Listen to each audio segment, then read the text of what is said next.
Volodymyr Zelensky vend un nouveau plan pour mettre fin à la guerre entre la Russie et l'Ukraine. Du côté de la Maison-Blanche, c'est le silence radio. Et à Moscou, personne n'achète quoi que ce soit.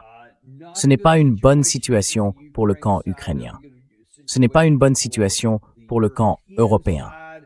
Et le président Trump semble plutôt désintéressé par tout ce qui se passe là-bas. Nous allons voir ensemble comment tout cela va évoluer. Il y a aussi une nouvelle interview du vice-président des États-Unis sur les objectifs de l'administration dans la guerre au Moyen-Orient avec l'Iran et sur la manière dont nous allons essayer de nous en sortir. Ce plan a à peu près autant de chances de passer que celui de Zelensky. Nous verrons comment ces éléments s'articulent réellement. D'abord, regardons Volodymyr Zelensky, qui a lui-même déclaré « Hey, vous savez quoi? J'ai un plan. »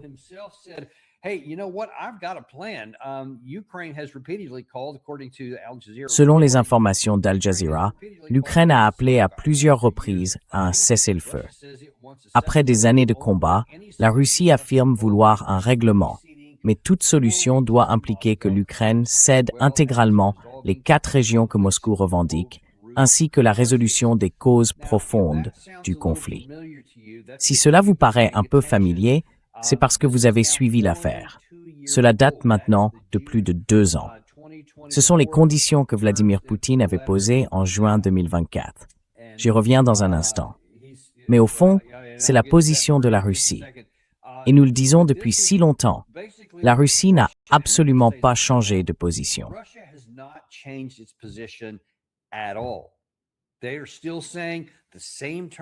Ils répètent toujours les mêmes conditions que celles qu'ils avaient posées auparavant. Nous pouvons parvenir à un règlement négocié. Nous pouvons mettre fin à cette guerre si vous vous retirez des 4 territoires que la Russie a annexés en 2022. Et il y a d'autres éléments qui vont avec. La démilitarisation, la dénazification, pas d'OTAN, etc. Donc ce plan place la barre assez haut. C'est ce qui était visé quand vous avez vu la mention des causes profondes. Ce sont les autres choses dont il parle, en particulier la question de l'OTAN. Zelensky cherche donc une sorte d'accord qui lui permette d'obtenir ce qu'il veut, ou de s'en sortir selon ses propres conditions, et que tout le monde fasse simplement ce qu'il veut.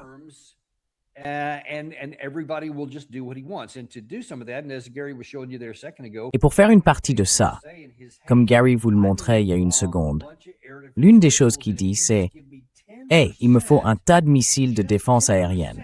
Et si vous me donnez seulement 10%, juste 10%, c'est tout ce qu'il faut pour la force de masquage, et ça détruira chaque missile balistique. » Alors, je ne sais pas sur quoi il se base pour dire ça. Parce qu'à présent, il devrait être très clair pour tout le monde que le taux réel d'interception des missiles de défense aérienne est assez faible. Même en accordant tout le crédit du monde à ce que disent les États-Unis, on est plutôt autour de 10%.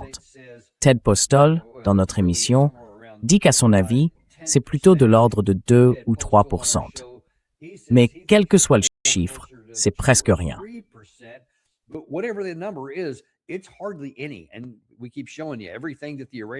Et nous continuons à vous le montrer. Tout ce que le camp iranien tire passe à travers notre défense aérienne. Et vous avez vu la même chose à Kiev. Même avant la période dont nous parlons aujourd'hui, où en gros, il n'y a pratiquement plus d'intercepteurs qui décollent, presque rien n'était abattu de toute façon. L'Ukraine a toujours affirmé qu'un pourcentage énorme était abattu. C'était toujours destiné à la consommation intérieure. Ça n'a jamais été vrai. Ils ont abattu certaines choses. Certains missiles se déplacent en fait plus lentement. Certains missiles de croisière surtout peuvent être interceptés, et certains l'ont été. Mais une part importante passait toujours à travers, probablement près de 90%.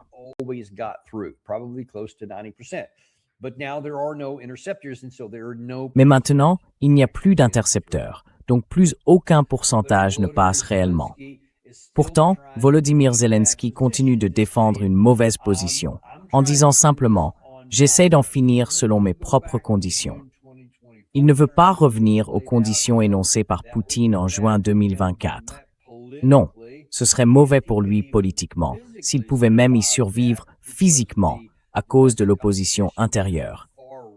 À l'extrême droite de sa coalition de soutien, en particulier ceux du groupe Azov, ils ne toléreront aucune discussion avec la Russie, ni aucune capitulation, aussi sombre ou absurde que soit la situation. Ils disent qu'on ne peut céder sur rien, ce qui est suicidaire pour leur pays.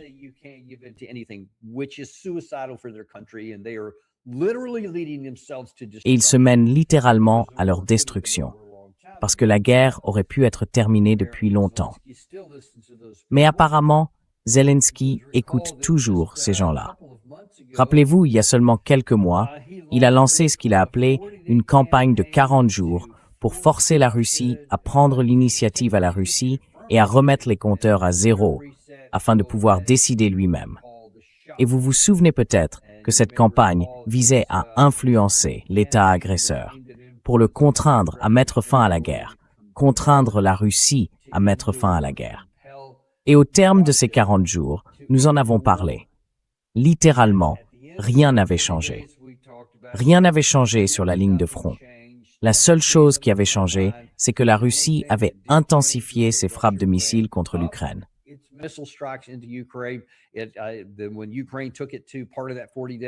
Pendant une partie de ces 40 jours, l'Ukraine a attaqué la navigation russe en mer d'Azov, notamment de nombreux pétroliers civils, et a aussi frappé davantage de raffineries à l'intérieur de la Russie. Donc, comme la Russie le fait toujours, elle a répondu coup pour coup.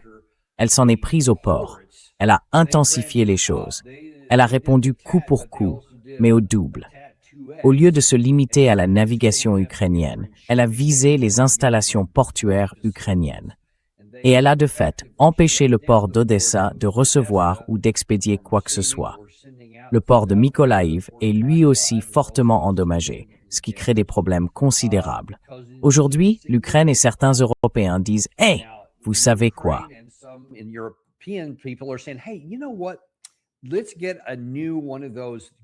Concluons un nouvel accord sur les céréales, comme celui qu'on avait eu plus tôt dans la guerre. Je crois que c'était en 2022. Ils avaient dit, écoutez, on va instaurer une sorte de cessez-le-feu en mer, là-bas, surtout en mer Noire. On ne tirera pas sur vos navires, vous ne tirerez pas sur les nôtres, et les exportations de céréales pourront reprendre. Tout le monde peut y gagner, ce sera gagnant-gagnant. Ça a marché pendant un certain temps, puis ça s'est effondré, et ainsi de suite. Alors maintenant, ils disent, revenons à ça. Donc tout ce qu'ils demandent, c'est que la Russie renonce à tous les avantages qu'elle possède pour qu'ils puissent avoir un accord. Et bien sûr, ils veulent un cessez-le-feu dans les airs.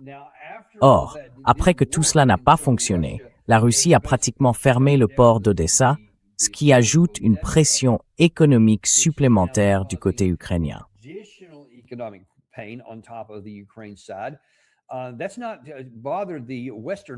Ça ne gêne pas du tout les médias occidentaux, parce qu'ils continuent de diffuser des choses comme ça, de l'Associated Press. Ça date d'il y a quelques jours. Trump a dit à l'Ukraine qu'elle n'avait aucune carte en main. Puis Kiev a porté la guerre en Russie. Vous savez, il y a cette grande image. Je crois que c'est peut-être l'un de ces... Comment ils appellent ça? Les installations Wildberries à l'intérieur de la Russie qui ont pris feu. Évidemment, ça produit un énorme incendie parce qu'il y a tellement de choses à l'intérieur, des cartons et tout le reste. C'est très facilement combustible, donc ça donne de superbes images. Or, ça ne marche pas sur les Russes parce qu'ils connaissent la situation. C'est pénible pour eux. C'est pénible pour le peuple russe. C'est simplement qu'en ce moment, ils ne reçoivent pas leur version des colis Amazon. Et ça met beaucoup de gens en colère.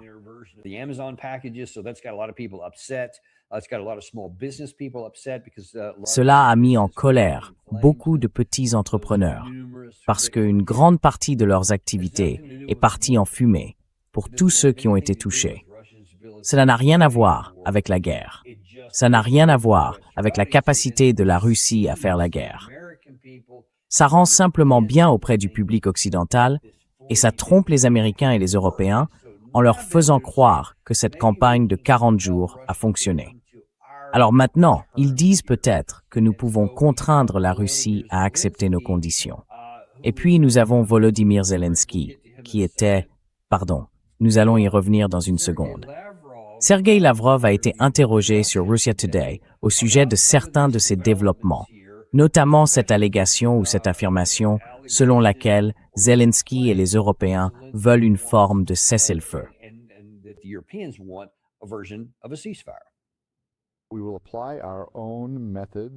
Nous appliquerons nos propres méthodes, bien plus dures, pour détruire tout ce qui, depuis l'Ouest, alimente la machine de guerre de Kiev.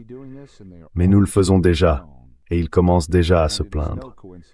Et ce n'est pas un hasard si, dans différentes parties de notre espace commun, de plus en plus de voix réclament un arrêt immédiat. Cela ne marchera pas. Nous ne devons nous arrêter que lorsqu'un règlement durable, fiable et stable sera trouvé. Si nous nous arrêtions soudainement maintenant sur la ligne de contact, nous permettrions, en substance, que l'exploit de nos grands-pères et arrière-grands-pères qui ont vaincu le nazisme soit effacé. C'est impensable.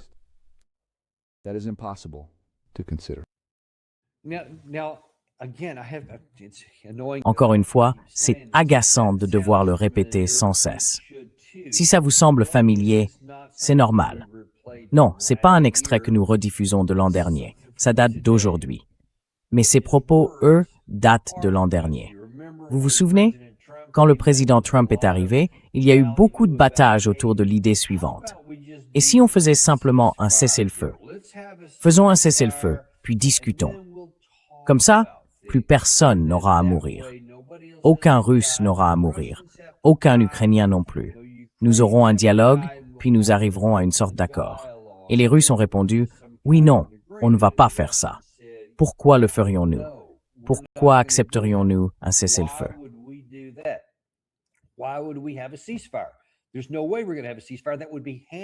Il est hors de question d'accepter un cessez-le-feu qui donnerait un avantage opérationnel au camp ukrainien, parce que il ne ferait que se reconstituer.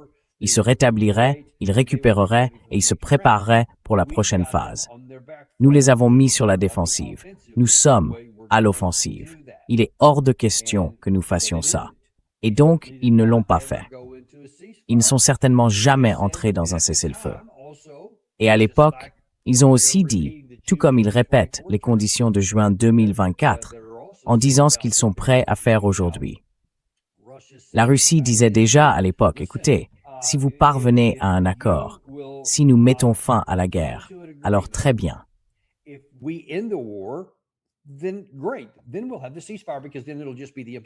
Ensuite, il y aura le cessez-le-feu, parce qu'à ce stade, il ne restera plus qu'à mettre l'accord en œuvre. Donc ils disent, nous allons dialoguer. C'est pour cela que les Russes se sont rendus à Anchorage en Alaska, où le président Trump avait organisé, là encore, avec beaucoup de pompe et de cérémonial, tapis rouge, survol aérien, tout ce genre de choses, suscitant beaucoup d'optimisme. On pensait qu'on allait peut-être enfin parvenir à un accord, que Trump, tardivement certes, mais qu'il allait tout de même tenir sa promesse de mettre fin à cette guerre. Et bien sûr, cela n'a rien donné. À l'époque, la Russie a dit « Nous discuterons, mais nous n'arrêterons pas de nous battre tant qu'il n'y aura pas d'accord. Une fois qu'il y aura un accord, alors il y aura un cessez-le-feu et nous le mettrons en œuvre. » C'est ce qu'il dit aujourd'hui.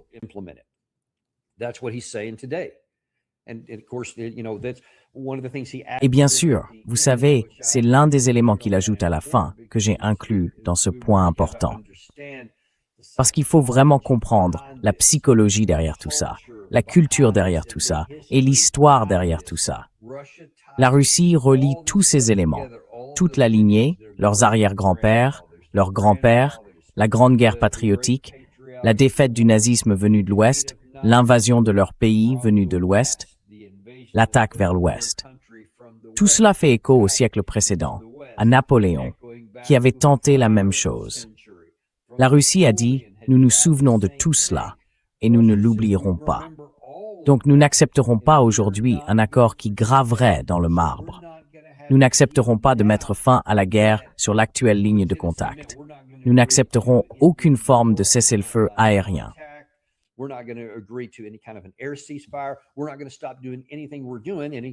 Nous n'allons arrêter aucune de nos actions. Et il a commencé cet extrait en disant que nous exerçons davantage de pression que nous envoyons davantage de missiles et que l'Ukraine commence à s'effondrer.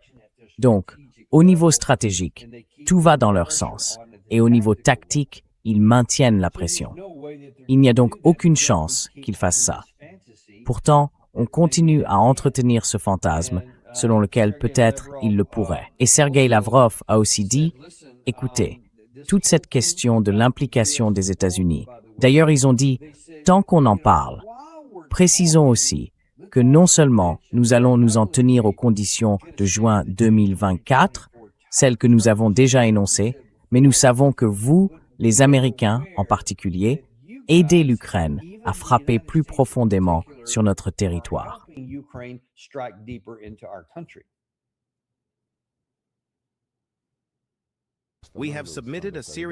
Nous avons adressé une série de questions au département d'État américain afin d'obtenir des commentaires, notamment sur les données de renseignement et sur le fait que les États-Unis sont profondément impliqués, y compris dans la planification et l'exécution de frappes contre des cibles civiles au cœur du territoire russe.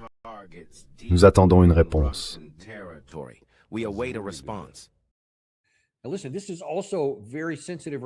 Écoutez, c'est aussi très sensible en ce moment, parce que, comme dans la guerre en Iran, le premier jour des frappes a non seulement assassiné leur guide suprême, sa petite-fille, sa fille et plusieurs autres membres de sa famille, mais a aussi tué, dans une école de filles, quelques 130 jeunes enfants et enseignantes. C'est un enjeu majeur. Lors de la cérémonie qu'ils ont organisée le mois dernier pour le guide suprême, la procession funéraire qui est passée par toutes ces villes, des personnes sur le terrain m'ont dit que certains des plus grands allaitements et une partie de la plus forte colère ne venaient pas du fait que l'ayatollah était mort, mais du tout petit cercueil dans lequel sa petite fille allait être enterrée. Ils se souviennent de ce genre de choses, et cela les anime encore aujourd'hui.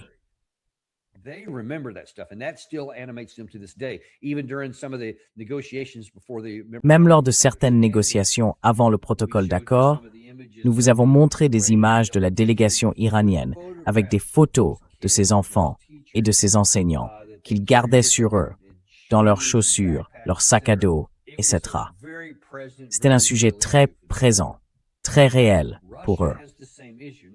La Russie connaît le même problème. Ils ne sont pas seulement en colère à cause des installations de Wildberries qui sont frappées, des perturbations que cela a provoquées pour le pétrole et parfois de la perturbation de l'approvisionnement en essence. Il y a donc des pénuries de carburant et périodiquement de longues files d'attente en Russie. Donc ce genre de choses les agace.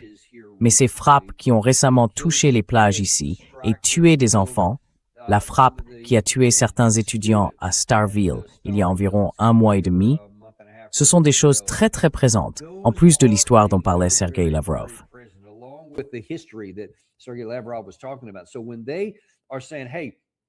Alors quand ils disent « Hey, l'Amérique, on sait que vous avez aidé à faire ça, et ce n'est pas quelque chose qu'on va vous pardonner.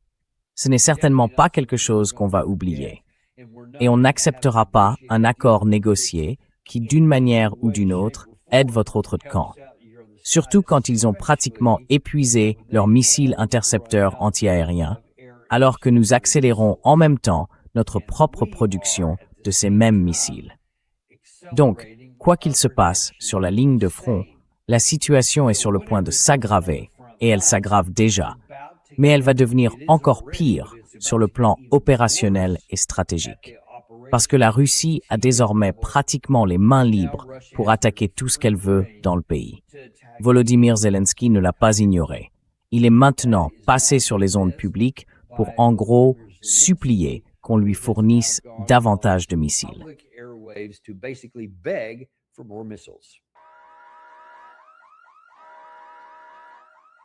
Are you out of interceptors now? Do you have none left? Vous n'avez plus d'intercepteurs maintenant? Il ne vous en reste aucun? Non. Je vais vous expliquer comment ça fonctionne. Cette année, nous avons 2,5 fois moins d'intercepteurs qu'en 2025. D'abord, la Russie a 2 fois plus de missiles balistiques par mois qu'avant. Ballistic missiles per month than they had before. Okay, D'accord. Si vous vous y connaissez un peu en langage corporel, ce n'est jamais une science exacte. Mais très souvent, quand on pose à quelqu'un la question « Vous n'avez plus de missiles intercepteurs ?»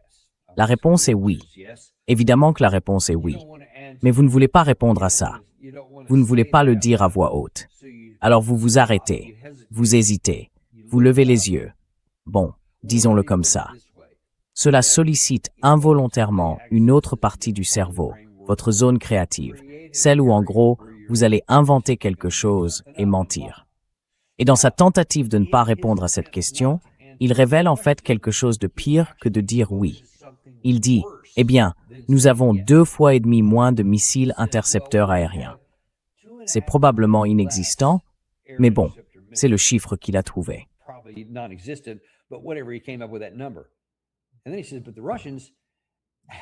Et puis il dit, mais les Russes en ont 200% de plus qu'avant, soit le double de leur production mensuelle de missiles. Donc, ce qu'il vous dit, c'est que quel que soit notre stock, même si nous avions tout ce que nous voulions, ce serait encore insuffisant, parce que ça ne suffirait pas à arrêter ces missiles, notamment les nouveaux types de missiles balistiques russes qui sortent de leur chaîne d'assemblage. Ils sont très efficaces. Mais lui ne les a pas, alors que la Russie en a énormément. Alors, qu'est-ce que cela vous dit pour une nation? Voyons si j'ai encore. Je pense que oui, je l'ai encore. Pour cette nation, ici en rouge dans le coin inférieur gauche, face à ce gigantesque mastodonte qu'est la Russie, alors que le petit à gauche n'a plus de missiles de défense aérienne, et que le grand, à droite, en a 2 fois plus qu'il y a seulement un an.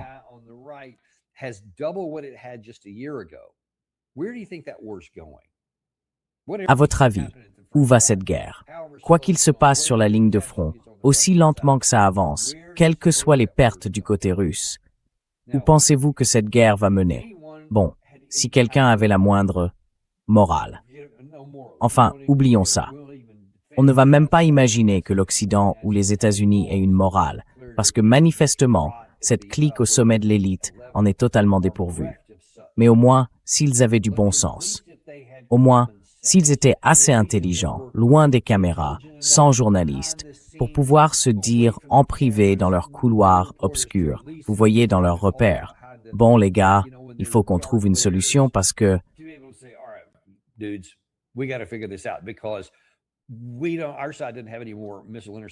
Nous savons que notre camp n'avait plus d'intercepteurs de missiles. Ceux que nous avons sont trop peu nombreux et nous n'en avons pas assez à donner.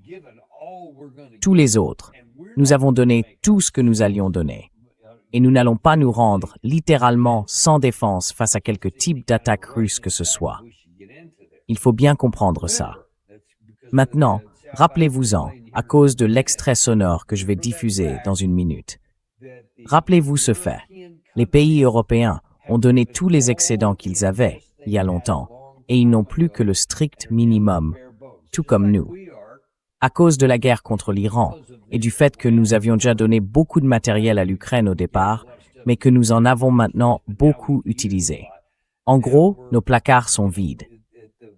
Eh bien, l'Ukraine, du côté européen, n'avait pas la capacité de créer et de fabriquer elle-même son propre matériel.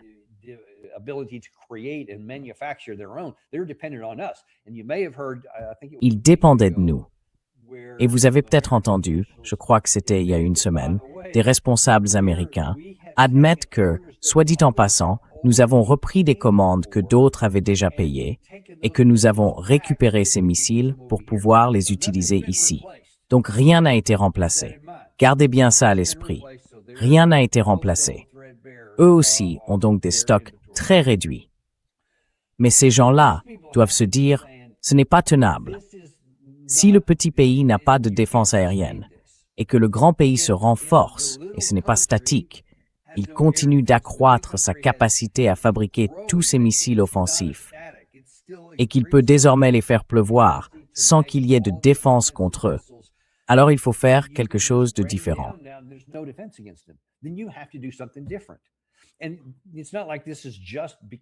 Et ce n'est pas comme si cela venait seulement de devenir évident.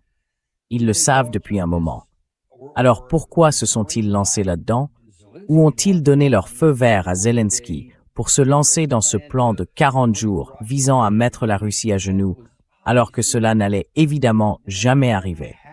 Le petit gars, après 4 ans et demi de guerre, allait mettre à genoux ce grand mastodonte russe. Enfin, c'était depuis le début manifestement absurde. Et pourtant, ils ont quand même donné leur feu vert. Eh bien maintenant, ce qui était prévisible s'est produit. Vous n'avez plus rien.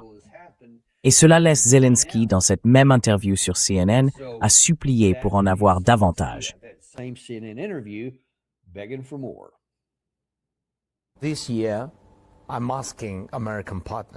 Cette année, je demande à nos partenaires américains de nous vendre 5%. 5% des missiles qu'ils ont dans leur stock. S'ils nous en vendent 5%, nous passerons l'hiver et nous sauverons des vies. S'ils peuvent nous en vendre 10%, nous détruirons tous les missiles balistiques russes. We will destroy all the Russians' ballistic missiles. Really, Mr. President? Vraiment, Monsieur le Président, tous les missiles balistiques russes? Enfin, c'est absurde, à première vue. Je vous ai montré ce graphique à de nombreuses reprises pendant la guerre avec l'Iran face à ces mêmes PAX-3 auxquels on a ajouté le THAAD. On n'arrive même pas à les arrêter pour nous-mêmes. Et vous n'allez certainement pas stopper 100% des missiles russes. Ils en ont bien davantage que le camp iranien. Donc c'est tout simplement faux. Et il faut le dénoncer pour ce que c'est, un mensonge catégorique. Mais même la première partie de ce qu'il dit, il dit, écoutez, j'ai juste besoin de 10%, de 5%. Ça me gardera en vie. Même si c'était vrai, même s'ils étaient d'une manière ou d'une autre plus efficaces, et qu'ils avaient un taux d'efficacité marginal, qu'est-ce que vous allez faire?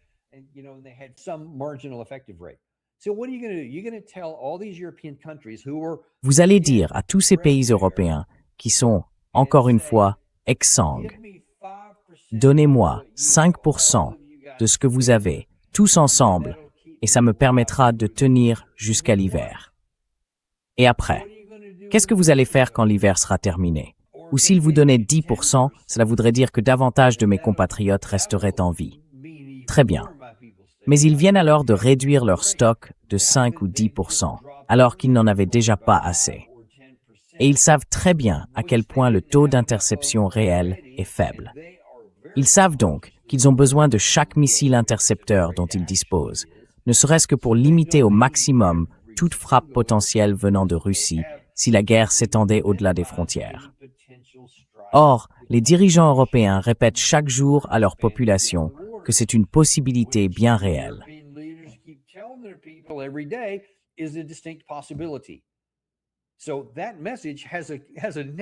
Ce message a donc un effet de retour négatif, parce que maintenant, personne ne veut céder, ne serait-ce qu'un missile, pour quoi que ce soit.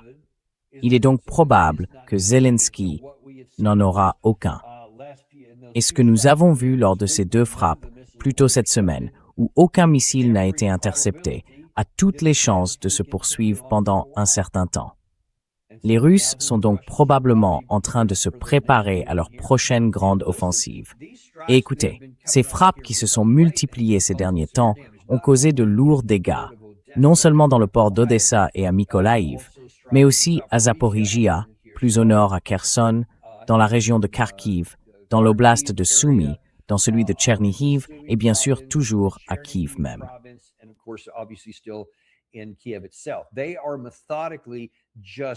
Ils sont méthodiquement en train d'user la capacité des Ukrainiens à faire la guerre au niveau opérationnel. Tout ce dont vous avez besoin pour avoir ne serait-ce qu'une chance de tenir les lignes de front est méthodiquement réduit, petit à petit. Et maintenant qu'il n'y a plus de défense aérienne, même dans la capitale, vous savez qu'il n'y en a nulle part ailleurs. Donc la Russie, à mesure qu'elle fabrique ses missiles, quel que soit son rythme réel de production, peut simplement commencer à procéder méthodiquement, zone par zone, jusqu'à ce que le camp ukrainien n'en ait même plus les moyens. Ces derniers temps, ils ont aussi frappé des voies ferrées, des locomotives, et c'est le problème le plus grave, parce qu'il est extrêmement difficile de remplacer quoi que ce soit dans le contexte de cette guerre. Les voies ferrées, on peut les réparer. You can fix rail lines. You can fix even some of On peut même réparer certaines installations électriques qui alimentent une grande partie de tout ça. Mais on ne peut pas simplement réparer une locomotive détruite. Je veux dire, leur nombre est limité. Et avec le temps, ce serait très très difficile. Toutes ces infrastructures continuent d'être frappées. Tout ce qui se trouve juste derrière le front continue d'être touché. Évidemment, les lignes de front continuent, elles aussi, d'être frappées chaque jour. La situation devient de plus en plus sombre. Maintenant, on entre dans l'hiver, et rien ne laisse penser que l'Ukraine pourra empêcher cela. Et si l'hiver dernier a déjà été terrible, la Russie va maintenant recommencer, d'après la plupart des informations que j'ai entendues, quelque part vers le mois d'octobre.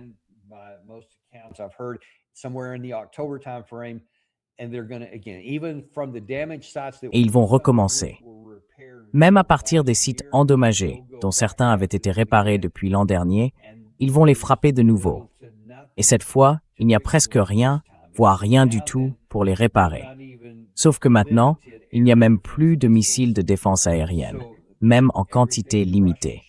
Donc tout ce que les Russes tirent, les Russes vont l'atteindre. Et ils peuvent littéralement rendre la vie invivable.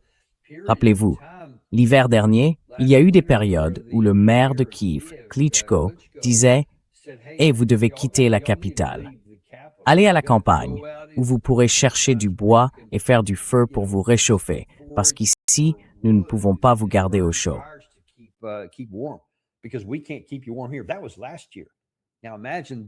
C'était l'année dernière. Maintenant, imaginez cet hiver, quand il n'y aura plus du tout de défense antiaérienne et qu'ils seront complètement invulnérables. À un moment donné, quelqu'un va devoir prendre la décision de faire enfin ce qu'il faut, même si personne n'en a envie. Sinon, ils vont simplement rester là et regarder l'Ukraine se faire pulvériser. Parce que si vous maintenez assez longtemps ce genre de tir de saturation opérationnelle, avec en plus la pression sur la ligne de front, à un moment donné, tout s'effondre.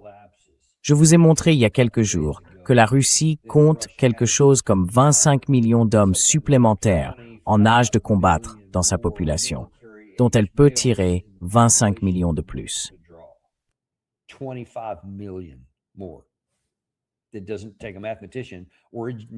Il ne faut pas être mathématicien ni génie militaire pour comprendre que, dans une guerre d'usure, 31 millions finiront par l'emporter sur 5 millions.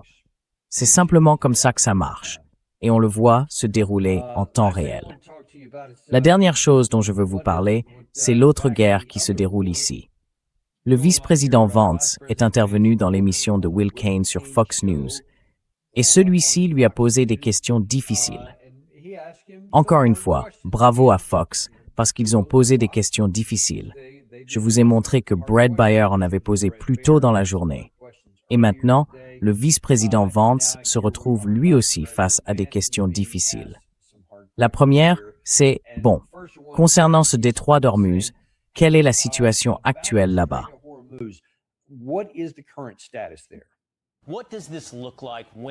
À quoi cela ressemblera-t-il quand et si ce sera terminé avec l'Iran? Eh bien, ce que je peux dire avec certitude, c'est que je pense que ça se terminera avec des États-Unis en position de force, un Iran sans armes nucléaires et un détroit d'Ormuz revenu à une situation où les prix du pétrole et du gaz sont stables pour les Américains.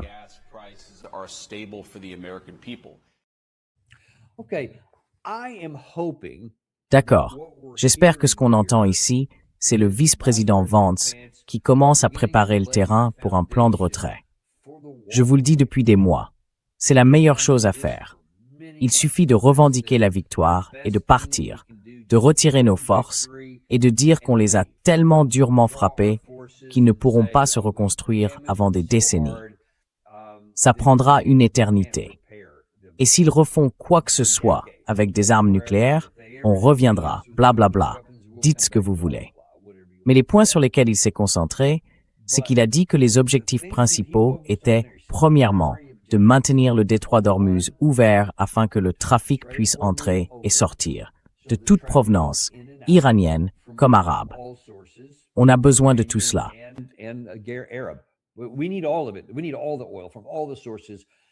Nous avons besoin que tout le pétrole de toutes les sources revienne sur le marché mondial pour atténuer ce vrai problème dont je vous ai parlé plus tôt dans l'émission aujourd'hui. C'est ce dont nous avons besoin. Ça, c'est une chose. Ensuite, la deuxième chose, c'est qu'il est revenu à cette idée qu'ils ne peuvent pas avoir l'arme nucléaire. D'accord, c'est facile. Ils n'ont pas d'armes nucléaires, à notre connaissance aujourd'hui. Et bien sûr, cela a pu changer depuis le début de cette guerre. Nous ne savons pas avec certitude ce qui s'est passé, mais il est probable qu'ils n'en aient pas. Et assurément, ils n'en ont pas eu depuis 47 ans. Donc probablement, nous pourrions obtenir un accord avec eux pour qu'ils disent à nouveau « Nous n'avons aucune intention de fabriquer une arme nucléaire ». C'est simplement « Nous n'allons pas le faire ».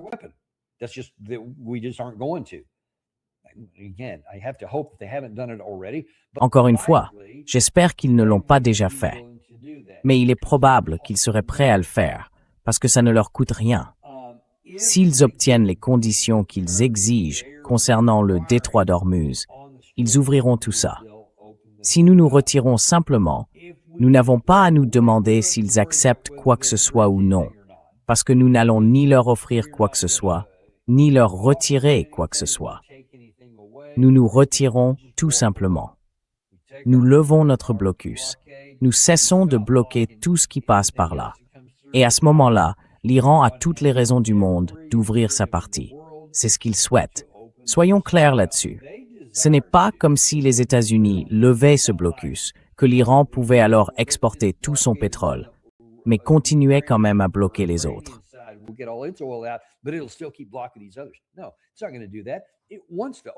Non, ça va pas faire ça. Il veut ouvrir le passage parce qu'il a besoin d'exporter tout son pétrole. Il a besoin que le blocus reste levé et il va faire payer des droits de passage.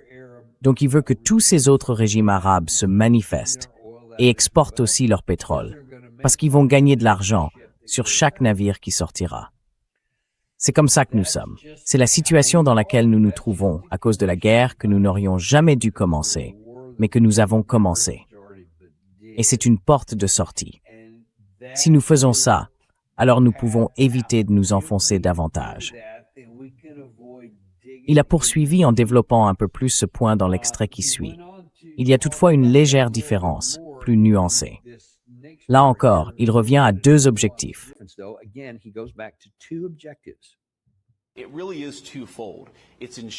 C'est vraiment double. Il s'agit de veiller à ce que les pays du Golfe continuent d'approvisionner l'économie mondiale en pétrole et en gaz afin de maintenir la stabilité des prix de l'énergie.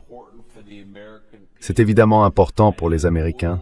Je sais que le pétrole est en baisse aujourd'hui et qu'il est très loin des sommets atteints au début du conflit. C'est le premier objectif, maintenir des prix bas pour le pétrole et le gaz pour les Américains dans tout le pays. Et puis évidemment, le deuxième objectif, c'est de faire en sorte que l'Iran n'obtienne jamais l'arme nucléaire. Je suis convaincu que nous atteignons ces deux objectifs.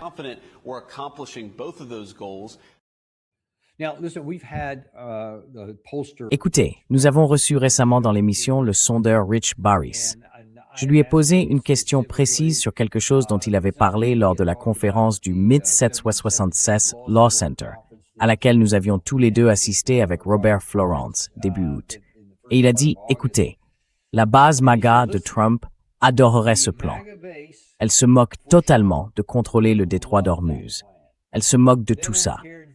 Ce qui l'intéresse, c'est que les prix de l'essence n'augmentent pas, que les prix du diesel n'augmentent pas, qu'elle n'ait pas à payer plus cher ses courses parce que le coût de distribution de tout a augmenté, faute de tout ce pétrole. Et ainsi de suite.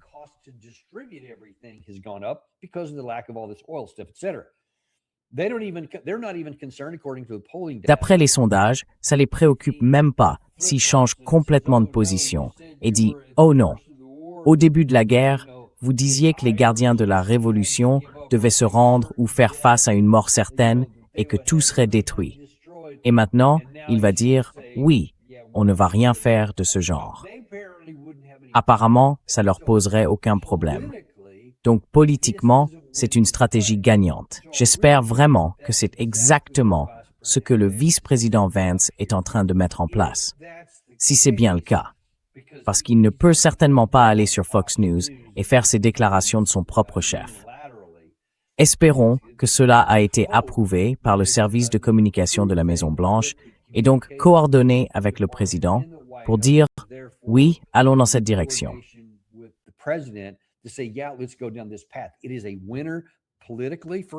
C'est une victoire politique pour lui, surtout à l'approche des élections de mi-mandat.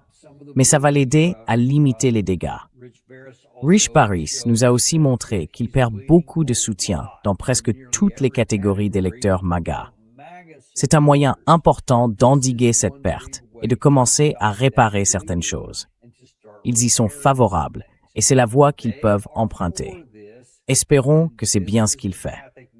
Mais un dernier point, il ne peut pas s'en sortir comme ça, parce que certaines de ces questions difficiles arrivent et il n'y a tout simplement pas de bonne réponse. Et là, au fond, il essaie de maquiller un cochon.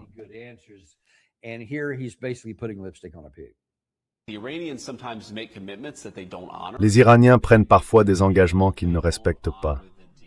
Ils concluent un accord, puis ils ne le respectent pas. Et je comprends ce que vous dites sur le caractère fluctuant de la situation. Mais je pense que cela montre surtout que nous avons beaucoup d'outils à notre disposition pour les contraindre à agir. Parfois, nous nous concentrons sur la question énergétique parce que nous voulons que les Américains puissent payer le prix du pétrole et du gaz. Parfois, évidemment, nous nous concentrons sur l'aspect militaire. Parfois, nous nous concentrons sur le programme nucléaire. Donc je pense que ce qui se passe réellement, c'est que vous voyez un président des États-Unis au sommet de son autorité, avec de nombreux outils à sa disposition.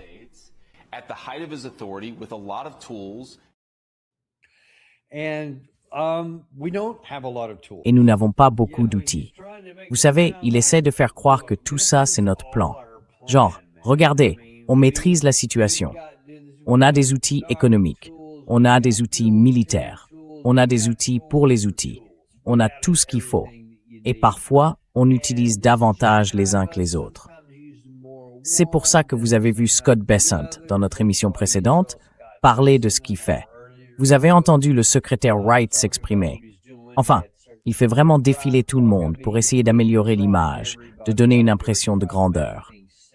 Mais au fond, c'est juste mettre du rouge à lèvres sur un cochon, les amis. Nous n'aurions jamais dû commencer cette guerre. Nous n'avons jamais eu les moyens de les contraindre à se conformer. C'était, dès le départ, un pas trop loin.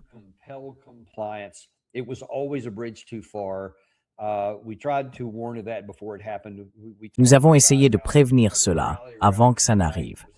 Nous avons expliqué que cela provoquerait un réflexe de rassemblement autour du drapeau. En réalité, ça a été plus fort que ça, bien plus fort que ce que j'avais anticipé. Cela a renforcé l'aile la plus belliciste au sein du corps des gardiens de la révolution islamique, qui est devenue encore plus belliciste qu'elle ne l'était déjà. Nous avons littéralement assassiné certaines des personnes les plus modérées. Ali Larijani et Ali Khamenei étaient deux des figures les plus importantes, et ils ont été remplacés par des hommes qui étaient moins enclins à rechercher la diplomatie. Maintenant, ils adoptent une ligne beaucoup plus dure. Ils sont prêts à aller plus loin et à prendre des risques que l'ayatollah précédent n'aurait pas pris. Toutes ces choses sont mauvaises à cause de ce que nous avons fait.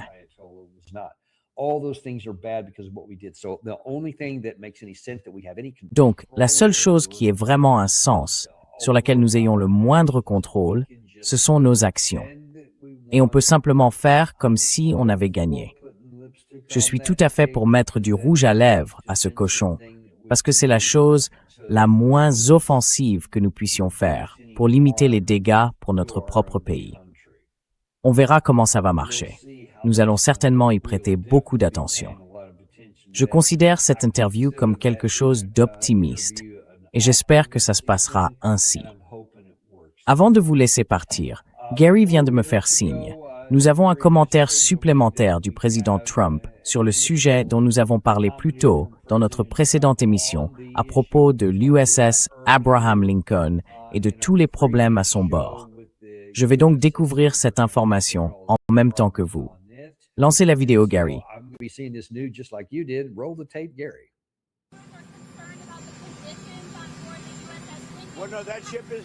Eh bien non, ce navire est en train de partir. Non, ils ne le sont pas. Ce navire part en ce moment même, ou très bientôt. Et il est remplacé par un autre navire très similaire. Non, non, non. Ce n'est pas du tout assez long. Merci à tous.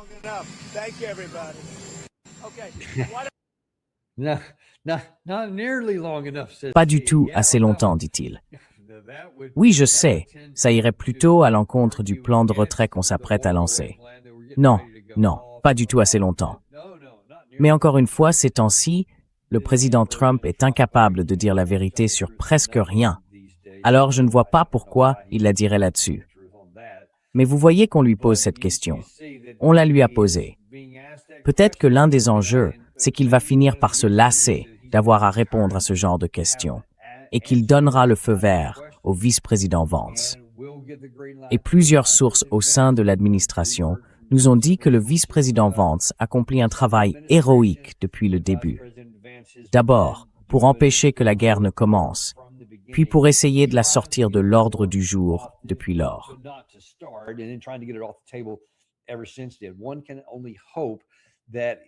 On ne peut qu'espérer qu'il ait eu raison toutes ces nombreuses fois, et que peut-être le président Trump finira par le reconnaître. Parce qu'on me dit aussi qu'en coulisses, le secrétaire Wright, malgré toutes les absurdités qu'il raconte dans les extraits que nous avons montrés, dit en coulisses, non, non, non, nous avons un problème. Oui, notre réserve stratégique de pétrole ne tiendra plus très longtemps.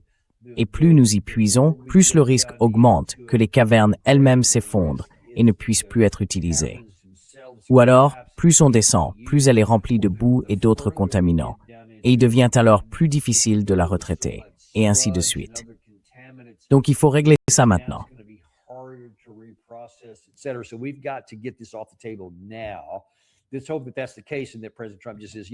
Espérons que ce soit le cas, et que le président Trump dise simplement « Vous savez quoi? Faisons le coup du désengagement. Oublions l'idée qu'on ne peut plus arrêter la guerre en Ukraine. Disons simplement à Zelensky, là vous êtes littéralement seul. On n'a rien pour vous. On ne va littéralement rien vous donner. Alors, concluez le meilleur accord que vous pourrez obtenir. Mettre fin à la guerre d'ici Noël, ce serait très bien, mais à des conditions que les Russes puissent accepter, et nous les soutiendrons. S'il fait ces deux choses d'ici la fin de l'année, alors les risques pour les États-Unis, sur tous les fronts, diminueront considérablement. Donc, je suis tout à fait favorable à cela, et j'espère que c'est la direction que nous prenons. Merci beaucoup tout le monde. On se retrouve demain et samedi à 11h pour l'Intel Brief. Comme toujours, j'ai hâte de vous y retrouver. Tomorrow and Saturday, like always, look forward to seeing you then.